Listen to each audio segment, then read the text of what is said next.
नमस्ते बच्चों, कैसे हो आप लोग। उम्मीद है बहुत अच्छे से हो, खुशी खुशी हो। मुझे सब्सक्राइब किया हुआ है आप सब ने और लाइक्स भी दे रहे हो। थैंक यू वेरी मच बेटा।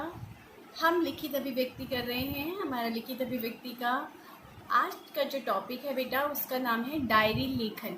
आज हम क्या करेंगे? डायरी लेखन। डायरी जो वर्ड है, डायरी जो शब्द है, वो अंग्रेजी भाषा का शब्द है बेटा। हिंदी में डायरी को हम दैनंदिनी कहते हैं। दैनंदिनी का अर्थ होता है रोज की होने वाली घटनाओं का एक ब्यौरा लिखना। ठीक है, रोज की दैनिक रूप से हम इसे लिखते हैं। डायरी लेखन का उद्देश्य होता है बेटा लंबे समय तक उन घटनाओं को, उन व्यक्तियों को, उन स्थानों को याद रखना जिसके बारे में हमने डायरी लिखी है। कई बार जो होती है डायरी जो होती है हमारा तनाव दूर करती है, यानी कि जैसे हमने पहले कुछ लिखा हुआ है डायरी में, अगर हम उसको पढ़ते हैं तो हमें बहुत अच्छा फील होता है। क्योंकि डायरी में ज़्यादातर हम लोग अपने दिन की बातें, अच्छी खुशियाँ और जो भी हमारे साथ बीता होता है वो लिखते हैं। तो कभी कभी हमारा दिन बहुत अच्छा जाता है, हम उसको भी लिखते हैं, तो वो दिन जब हम दोबारा पढ़ते हैं तो हमें बहुत अच्छा लगता है। कभी कभी हम अपनी यात्रा का वर्णन लिखते हैं, है ना, किसी अच्छी घटना का वर्णन लिखते हैं, या किसी हम अच्छे व्यक्ति से मिलते हैं, उससे मुलाकात होती है तो उसके बारे में हम लिखते हैं। तो ये जो बातें हम जब डायरी में लिख लेते हैं तो ये हमें, जब हम भविष्य में कभी पढ़ते हैं पीछे की डायरी, तो वो हमें आज एक अच्छा अनुभव देती है ना। कभी कभी तो ये किसी किसी समस्याओं का समाधान में भी हमारी मदद कर देती है कि हमें पता ही नहीं होता कि हमने पहले क्या फेस किया था या उस समय क्या क्या परिस्थितियाँ थी। तो आज जो हम फेस करें तो हमें पीछे देखते हैं कि अच्छा हमारे साथ ये हुआ था, अच्छा ये बात घटी थी, तो वो जो होती है हमारी मदद करती है बेटा। यहाँ देखिए बेटा, डायरी लेखन। डायरी अंग्रेजी का शब्द है, हिंदी में इसे दैनंदिनी कहते हैं।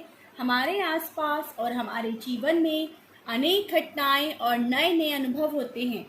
इन्हें प्रतिदिन या समय समय पर क्रमबद्ध लिखते रहना डायरी लेखन कहलाता है। अर्थात जो भी हमारे जीवन में, हमारे रोज के प्रतिदिन हमारे साथ जो भी घटनाएं घटती हैं, उन्हें जब हम एक क्रमबद्ध तरीके से लिखते हैं बेटा, तो उसे हम डायरी लेखन कहते हैं। ठीक है, डायरी जो होते हैं हर व्यक्ति की अपनी अलग होती है। आप ये समझ लीजिए कि डायरी हमारे जीवन की एक दर्पण होता है, यानी हमारे जीवन में क्या घट रहा है हमारे साथ, उसको हम जब रोज प्रतिदिन के नियमित रूप से लिखते हैं तो ये एक दर्पण बन जाता है कि हाँ, इस व्यक्ति के साथ ऐसा हो रहा है।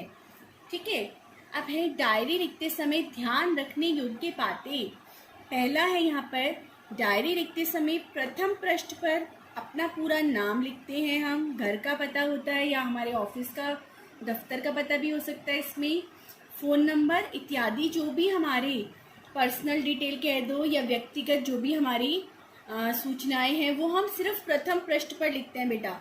जब आप बाहर देखेंगे डायरी कहीं से खरीदेंगे तो उसमें आपको पता चल जाएगा, पहला पृष्ठ जो होता है उसमें सारे आप लोगों का ब्यौरा दिया जाता है। ठीक है, व्यक्तिगत ब्यौरा जिसे हम कहते हैं, पर्सनल डिटेल, उसमें ये सब बातें लिखते हैं हम। बार बार हम ये सब बातें रिपीट नहीं करते। उसके बाद डायरी के अंदर के जो पेजेस होते हैं, वहाँ लिखते समय, डायरी लिखते समय हम हर पृष्ठ पे अपना नाम नहीं लिखते, यानी अपने नाम नहीं लिखना चाहिए हम लोगों को हर पृष्ठ पे। अब ये मेरी डायरी है, मैंने प्रथम पृष्ठ पर अपना नाम लिख दिया है, तो अंदर मुझे बार बार इसका नाम नहीं लिखना है। ठीक है बेटा।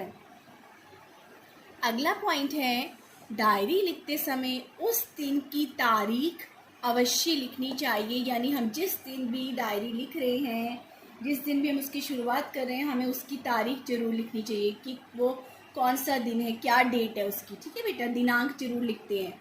कुछ लोग समय भी लिखते हैं। अब कुछ लोग क्या होता है, समय भी लिख देते हैं कि वो शाम के समय डायरी लिख रहे हैं या रात को लिख रहे हैं। ठीक है, तो ये सबकी अपनी अलग से वो होती है, मंशा होती है कि वो किस तरह से डायरी लिख रहे हैं। इसके बाद बेटा अगला पॉइंट आता है, डायरी को सच्चाई व ईमानदारी से लिखें। यानी आपकी जो डायरी है उसमें हमेशा आपको सच लिखना चाहिए और ईमानदारी से लिखना चाहिए। आप उसमें झूठी झूठी बातें नहीं लिखेंगे, नहीं तो वो गलत हो जाएगा। गलत मतलब आपको खुद से ही नहीं अच्छा लगेगा, क्योंकि आप तो ये अपनी डायरी को बता रहे हैं ना, आपके जीवन में क्या घटा, यानी आपका मन, आपकी आत्मा क्या बोल रही है। अब डायरी में ही अगर आप झूठ लिखने लग जाएंगे तो वो गलत हो जाएगा। डायरी में हमेशा सच्चाई और ईमानदारी से आप लिखें कि उसने क्या करा आपके साथ या आपने उसके साथ क्या करा, क्या हुआ, क्या घटना घटी। सच्चाई होनी चाहिए बेटा, इसमें बनावटीपन नहीं होना चाहिए, ठीक है। विवरण संक्षिप्त और सरल भाषा में होना चाहिए, यानी जो हम डायरी लिख रहे हैं बेटा वो संक्षिप्त होनी चाहिए। संक्षिप्त माने कोई भी घटना जो हमें छोटे करके रूप में लिखनी है, लेकिन उसकी भाषा सरल होनी चाहिए, यानी समझ आ जाना चाहिए कि हम किस बारे में लिख रहे हैं और असल में उसके क्या भाव हैं, क्या वो है, उसकी घटना का उद्देश्य है। तो सरल भाषा होनी चाहिए और विवरण जो है संक्षिप्त होना चाहिए बेटा। उदाहरण देखिए बेटा, यहाँ पर दिनांक पहले डाली, दिनांक में आप कुछ भी डेट डालेंगे, यानी जिस डेट को आप लिख रहे हैं आप वही दिनांक डालेंगे। उसके बाद मैंने आपको बताया कुछ लोग समय लिखते हैं, तो यहाँ पर समय लिखा है शाम को 5:50। आज गणित का पेपर था, मुझे गणित के नाम से ही घबराहट हो जाती है। यही कारण है कि बहुत तैयारी के बाद भी मेरा पेपर अच्छा नहीं हुआ। मेरा मन बहुत उदास है। गणित को जितना समझने का प्रयत्न करता हूँ उतना ही उसमें उलझ जाता हूँ।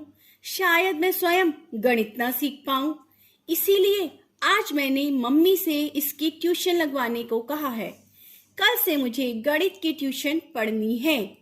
मैं पूरी लगन से पढ़कर अगली परीक्षा में पूरे अंक प्राप्त करना चाहता हूँ।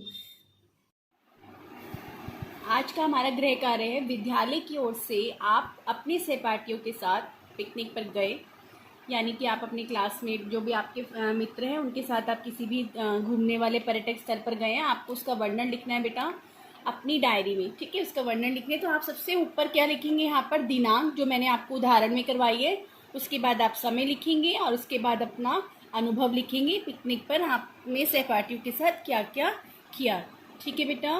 नमस्ते।